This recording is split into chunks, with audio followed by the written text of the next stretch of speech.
Situasi yang awalnya hanya berupa adu mulut antara warga Gaza dan patroli Israel berubah drastis ketika salah satu tentara IDF menendang seorang pria tua yang mencoba melindungi anak kecil di pelukannya.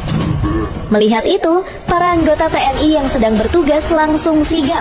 Senjata mereka tak diangkat, tapi posisi siaga penuh segera diambil. Komandan Regu TNI Perdamaian di lokasi tersebut memerintahkan pasukannya untuk berdiri berbaris menghadang pandangan ke arah warga agar tidak terjadi kekerasan lebih lanjut. Namun, tindakan itu justru memicu ketegangan baru. Pasukan IDF sontak membidikan senjata mereka, memicu suasana mencekam. Dalam hitungan detik, situasi hampir meledak menjadi bentrokan terbuka antara dua pasukan bersenjata di tanah Gaza.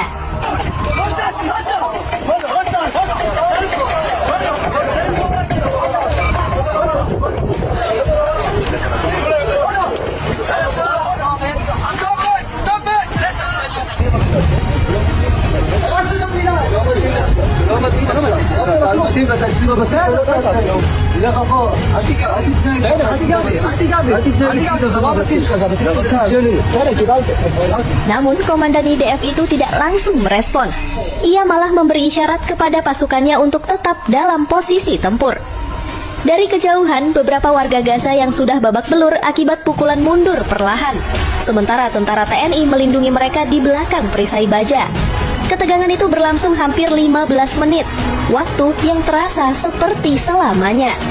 Di radio komunikasi, Markas Besar PBB di Khan Yunis memerintahkan pasukan TNI untuk tetap tenang, namun juga menegaskan hak mereka untuk bertindak defensif bila serangan berlanjut.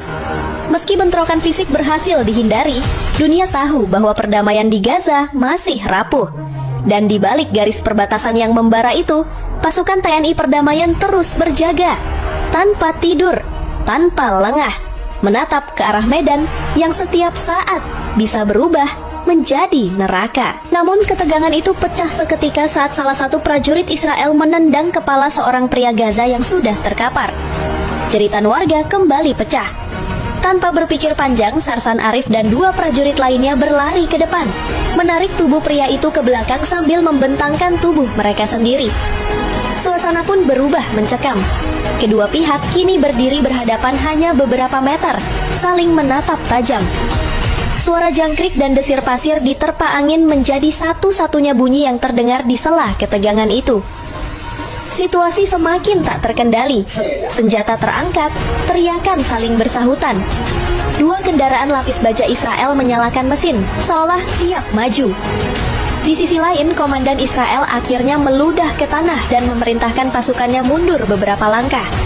Ia sadar, kamera PBB sedang menyorot mereka. Kekerasan di depan pasukan internasional bisa berakibat fatal bagi Israel di forum global. Beberapa warga Gaza segera dievakuasi oleh tim medis TNI. Tangis mereka pecah di tengah pelukan prajurit Indonesia. Seorang wanita muda menggenggam tangan Sarsan Arif erat-erat sambil berkata dalam bahasa Arab yang diterjemahkan oleh penerjemah lokal. "Terima kasih, Allah kirimkan kalian untuk melindungi kami." Namun di kejauhan, debu kendaraan militer Israel masih terlihat. Dunia tahu, ketegangan belum berakhir. Gaza masih menjadi tanah air yang menangis. Tapi kini, di antara reruntuhan dan luka, muncul secercah harapan bahwa masih ada prajurit yang memilih berdiri di sisi kemanusiaan. Namun langkah itu terhenti mendadak. Dari arah utara, konvoi lapis baja Israel mendekat. Suara mesin mereka berat dan berderak, seperti monster besi yang lapar akan kekuasaan. Pasukan IDF turun dari kendaraan dengan senjata siap tembak. Dalam hitungan menit, suasana yang awalnya tenang berubah menjadi mencekam. Beberapa warga Gaza yang sedang mengantri air di tepi jalan mendadak dibentak dan didorong oleh prajurit Israel. Seorang anak kecil jatuh, ibunya menjerit, dan seorang lelaki tua yang mencoba menolong justru dipukul dengan popor senjata. Prajurit TNI bergerak cepat, membentuk barikade manusia di antara warga Gaza dan pasukan Israel. Mereka menegakkan tubuh, berseragam loreng lengkap dengan bendera merah putih di bahu kanan. Di tangan mereka, senjata belum terangkat. Namun tatapan mata tajam itu sudah cukup membuat lawan tahu bahwa mereka tak akan mundur. Namun akhirnya pasukan Israel mundur perlahan. Mereka kembali ke kendaraan lapis baja mereka, meninggalkan warga Gaza yang tergeletak lemah. Sementara TNI langsung bergerak cepat, mengangkat korban, memberikan perban, membagikan air, dan menenangkan warga. Pasukan Israel kini lebih berhati-hati dalam bertindak di area pengawasan TNI. Namun mereka juga meningkatkan patroli di sekitar perbatasan. Setiap kali konvoi TNI melintas, tatapan dingin dari pos-pos Israel masih terasa menusuk. Tapi pasukan Indonesia tak gentar. Mereka terus menyalurkan bantuan, mendirikan dapur umum, dan membantu evakuasi warga. Bahkan beberapa prajurit belajar bahasa Arab sederhana untuk bisa berbicara langsung dengan anak-anak Gaza. Situasi di lapangan makin tak terkendali. 2 warga Gaza tumbang karena dipukul keras di kepala. Sementara suara tangis dan teriakan semakin nyaring di udara. Saat itulah, salah satu tentara Israel menembakkan peluru peringatan ke udara. Namun, arah moncongnya condong ke posisi TNI. Ledakan kecil di udara membuat semua prajurit TNI serentak menunduk dan menyiapkan senjata. Hanya 1 langkah lagi menuju bentrokan terbuka.